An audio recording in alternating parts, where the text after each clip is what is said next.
Halo sahabat tim Biosains HM 2020, salam sehat. Pada video kali ini kita akan melihat tahap-tahap atau proses pembentukan janin, dimulai dari proses fertilisasi hingga janin tersebut siap untuk dilahirkan. Setelah sebuah sperma berhasil membuahi sel telur, akhirnya terjadi sinkron antara sel sperma dan ovum, di mana pronukleusnya larut dan kromosom pria dan wanita bergabung dan berpasangan sejajar oleh benang gelendong.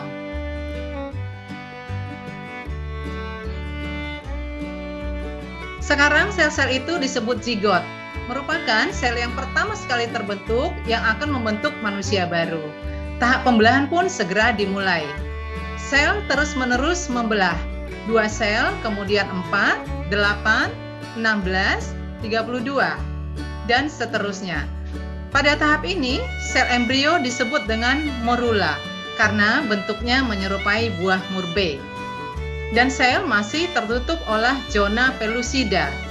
Jadi, setiap terjadi pembelahan sel, jumlah sel akan bertambah, sementara ukuran besarnya menjadi berkurang. Dan akhirnya, blastosis terbentuk. Blastosis ini terdiri dari rongga berisi cairan, sel-sel embrioblas, dan tropoblas. Embrioblas adalah lapisan struktur awal yang akan membentuk tubuh manusia baru. Sedangkan tropoblas merupakan lapisan asal pembentuk organ plasenta dan ketuban. Mari kita perhatikan tahapan yang terjadi di tuba Fallopi. Pembuahan terjadi di tuba Fallopi. Pembelahan sel pertama terjadi sekitar 1 hari setelah pembuahan. Akhirnya, pembelahan sel berlanjut membentuk morula.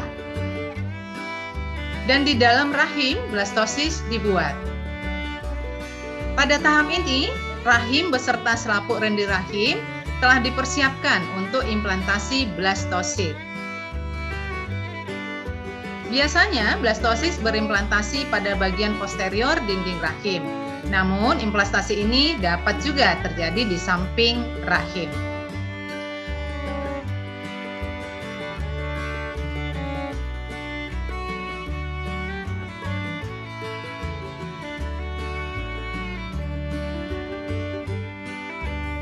Blastosis mengapung pada lapisan pelindung rahim yang bernutrisi.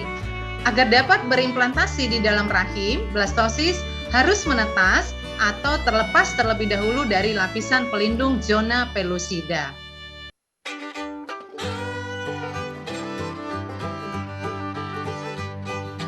Kemudian blastosis masuk tertanam ke dalam lapisan rahim.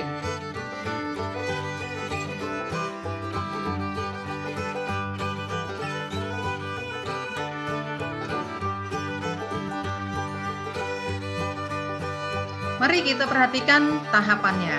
Endometrium memiliki epitel pelindung dan kapiler yang berisi darah serta kelenjar penghasil mukus atau lendir. Sel-sel tropoblas menyatu ke dalam endometrium dan lapisan sentral tropoblas terbentuk yang akan memberi nutrisi pada embrio. Sementara itu juga hipoblas dan epiblas terbentuk dari embrioblas. Embrio masuk lebih jauh ke dalam endometrium. Peningkatan massa sel terjadi dengan cepat dan dapat meninggalkan luka yang mengakibatkan pendarahan saat implantasi. Namun hal ini sama sekali tidak berbahaya. Akhirnya kantung atau rongga amniotik terbentuk dan proses berlanjut dengan pembentukan yolk sac atau kantung kuning telur, serta penutupan plak sel-sel oleh sel-sel epitel rahim yang bermigrasi. Ukuran tropoblas meningkat dengan cepat, namun rongga amnion dan kantung kuning telur relatif kecil.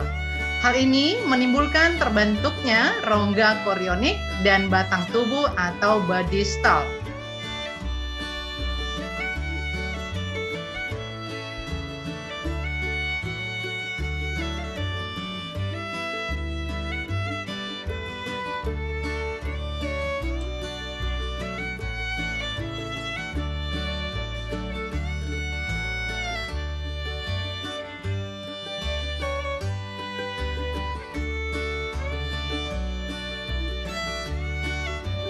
Jika lapisan germinal terbentuk dari garis nodus primitif, Proses ini disebut dengan gastrulasi.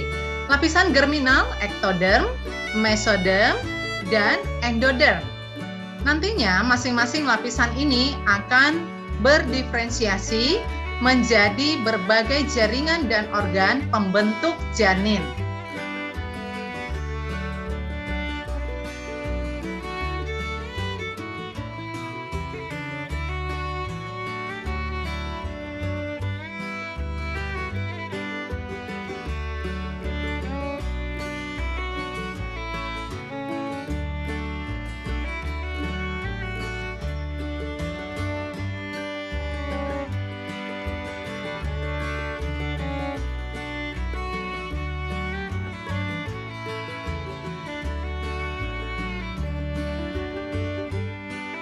Pada minggu ketiga tahap perkembangan terjadi neuralasi atau pembentukan batang saraf. Pada saat ini dasar untuk sistem saraf pusat terbentuk. Alur saraf terbentuk menutup dari bagian tengah ke samping. Pada bagian samping terlihat tonjolan kecil yang disebut somit. Alur saraf berkembang menjadi tabung saraf yang kemudian membentuk sumsum tulang belakang dan otak.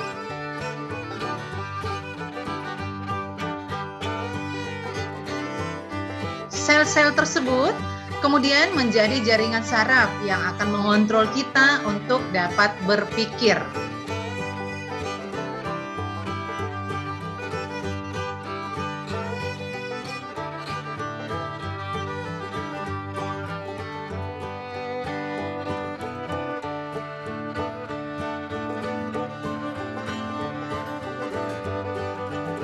Pada minggu keempat tahap perkembangan, proses ini hampir selesai. Embrio masih berada di dalam amnion yang berisi cairan ketuban yang memiliki banyak fungsi. Plak optik yang merupakan dasar telinga bagian dalam sudah mulai terlihat, dan jantung sudah memompa darah melalui pembuluh darah intraembrionik.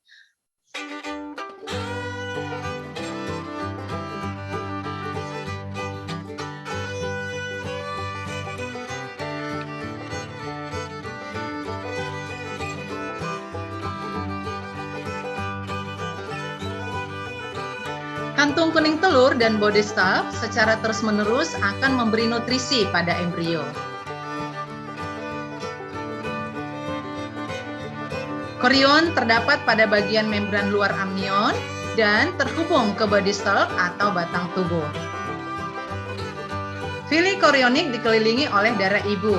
Hal ini memungkinkan villi korionik tersebut untuk membawa nutrisi ke embrio dan memeliharanya. Selama minggu keempat muncul 3 pasang lengkung faring.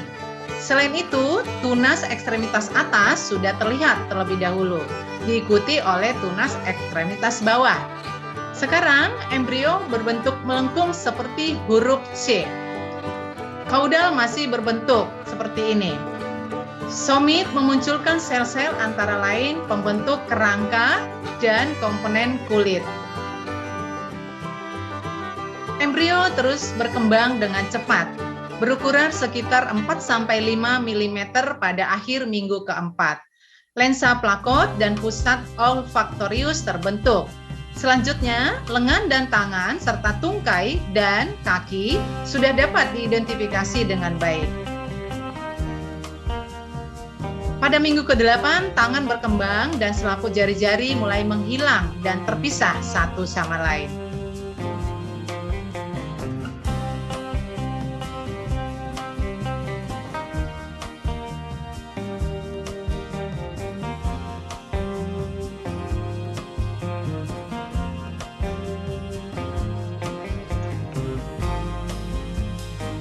Pada pertengahan minggu ke-8, embrio memiliki panjang sekitar 23 mm.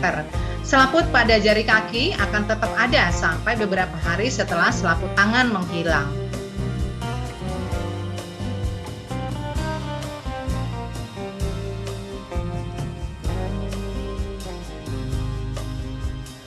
Proses pembentukan embrio ini akan berubah menjadi janin pada minggu ke-9.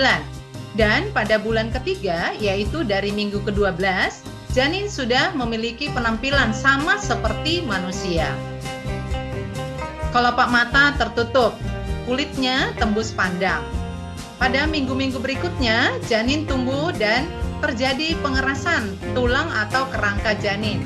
Sehingga tulang ini terlihat dengan jelas apabila di USG pada minggu ke-16.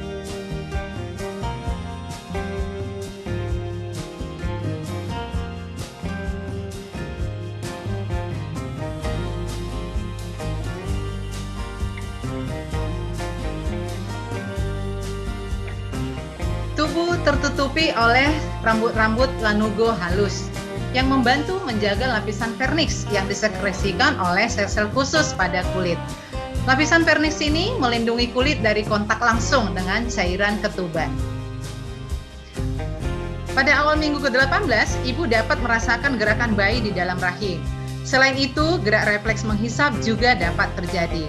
Pada minggu ke-28, rambut di kepala, alis, bulu mata terus bertumbuh dan mata dapat terbuka. Berat janin bertambah dengan cepat pada beberapa bulan terakhir. Rambut lanugo dan lapisan vernix berangsur-angsur akan memudar. Perut si ibu akan terasa semakin kencang. Pada awalnya, janin disuplai oleh body stalk dan kantung kuning, namun akan berkembang oleh tali pusar dan plasenta. Karena janin memiliki DNA ibu dan ayah, darah janin tidak boleh bercampur dengan darah ibu. Dan plasenta bertanggung jawab untuk hal tersebut. Plasenta bertanggung jawab sebagai tempat pertukaran zat antara ibu dan janin. Fili korionik yang sebelumnya terdistribusi penuh di atas korion telah mundur ke bagian lain dari rahim. Fili yang tersisa adalah bagian dari plasenta.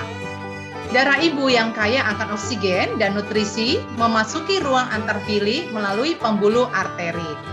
Sedangkan vena membawa darah yang miskin akan oksigen dan nutrisi.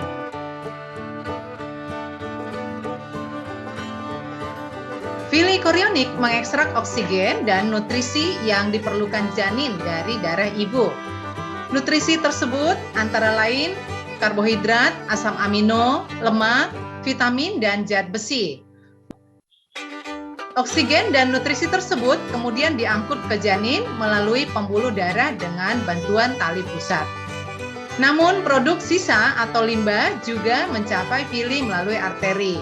Hal ini memungkinkan janin untuk melepaskan produk limbahnya seperti CO2 dan urea ke dalam darah ibu. Tubuh si ibu kemudian mengambil alih zat-zat ekskresi tersebut. Setelah sekitar 38 minggu, janin berkembang sepenuhnya.